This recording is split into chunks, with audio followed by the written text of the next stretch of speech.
Salam budaya, Rahayu, Rahayu, Om Swastiastu.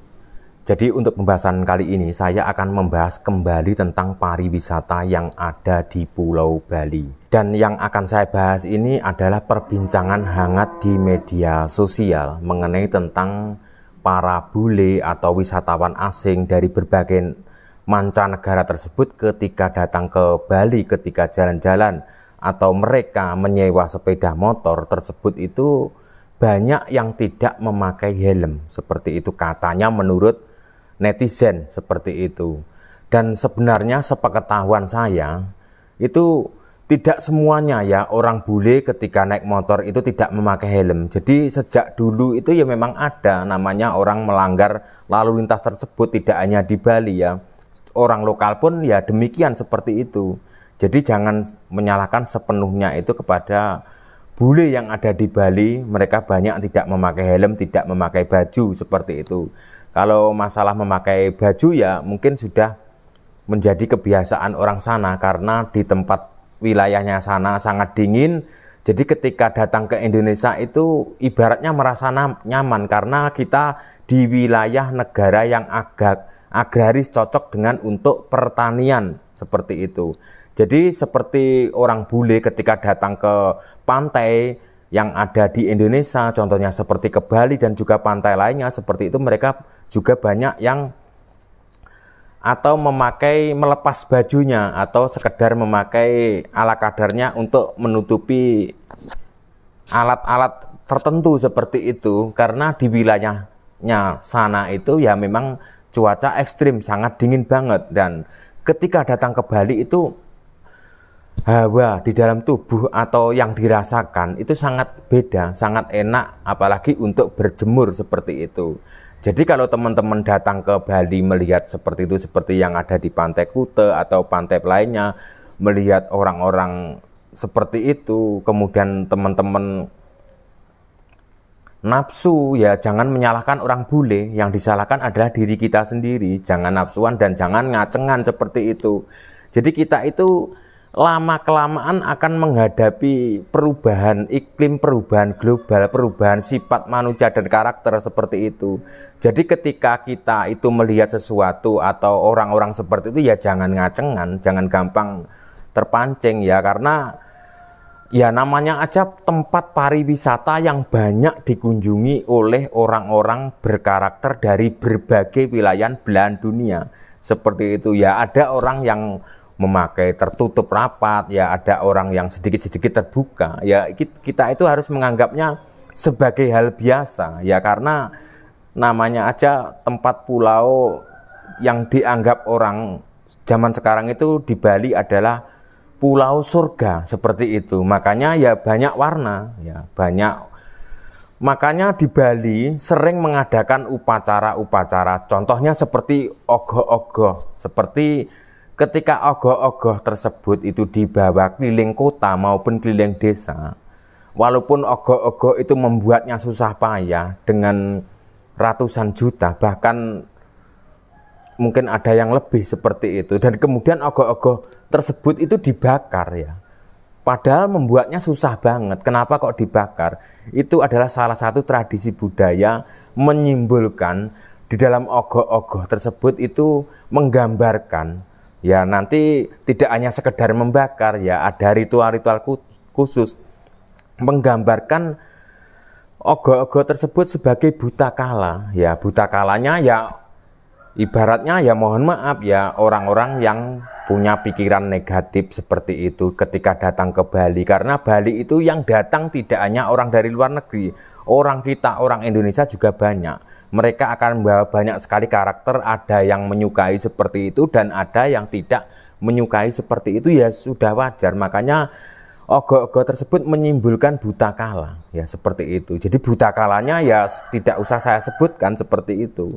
Jadi buta kala itu bisa makhluk gaib yang punya karakter jahat dan juga makhluk nyata di dunia nyata yang berjalan kemana-mana seperti itu, juga orang-orang yang punya pikiran negatif. Makanya di Bali sering sedikit-sedikit itu memang ada upacara atau banyaknya hari raya ya, untuk membendung seperti itu supaya antara orang Bali dengan orang pendatang yang berwisata ke Bali itu bisa hidup berdampingan ya.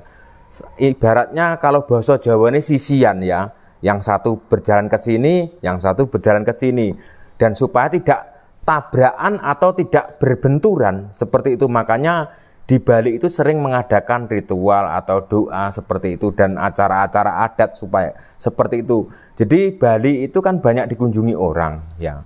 Yang datang ya macam-macam sifat. Makanya antara orang Bali sendiri dengan agama Hindunya yang ada di Bali supaya tidak terbenturkan dengan sesuatu yang datang dari luar seperti itu.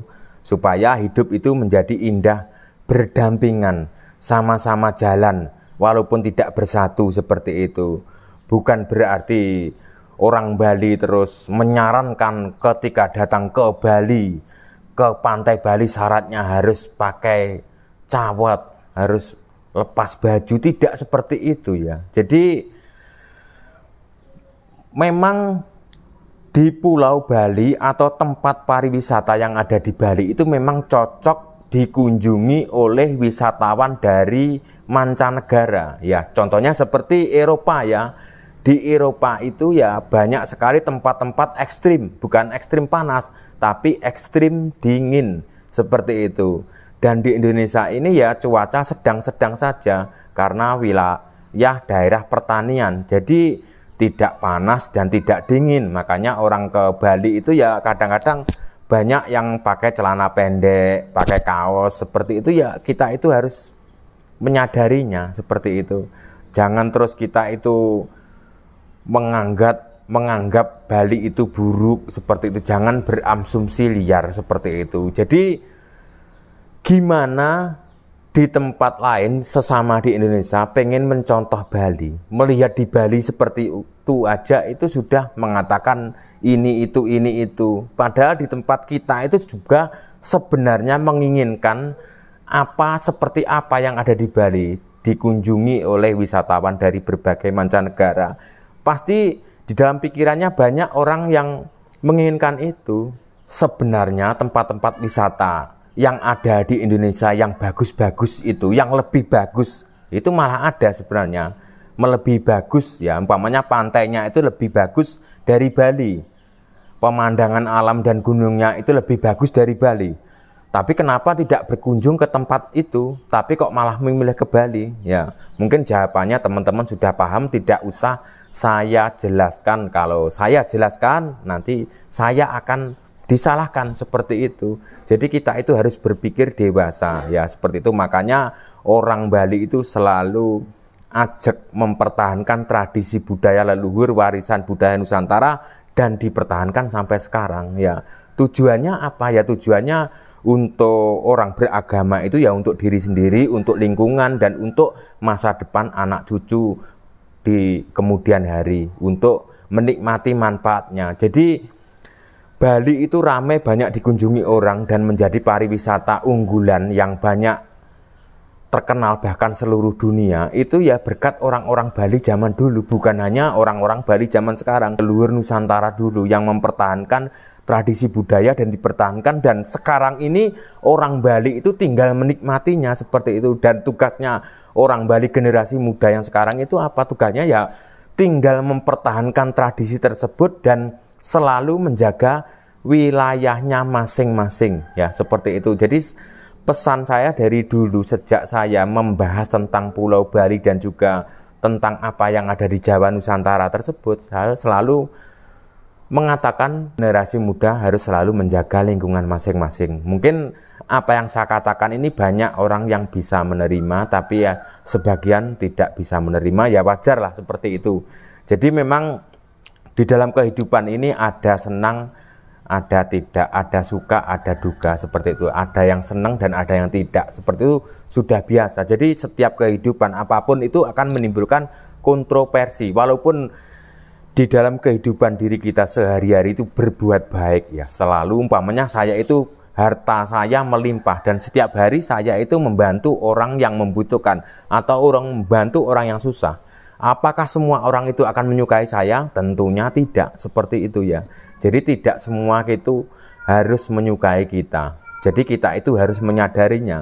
Jadi Bali ini kan sudah mulai mau menuju ke puncaknya. Jadi semakin tinggi pohon, angin akan keras meniupnya, seperti itu. Jadi akan banyak sekali cobaan-cobaan yang datang ke Bali seperti itu. Dari cobaan mulai dari provokator, orang-orang yang tidak bertanggung jawab. Cukup sekian konten saya. Jika ada salah kata yang tanpa sengaja saya ucapkan, saya minta maaf yang sebesar-besarnya. Terima kasih. Salam budaya Nusantara.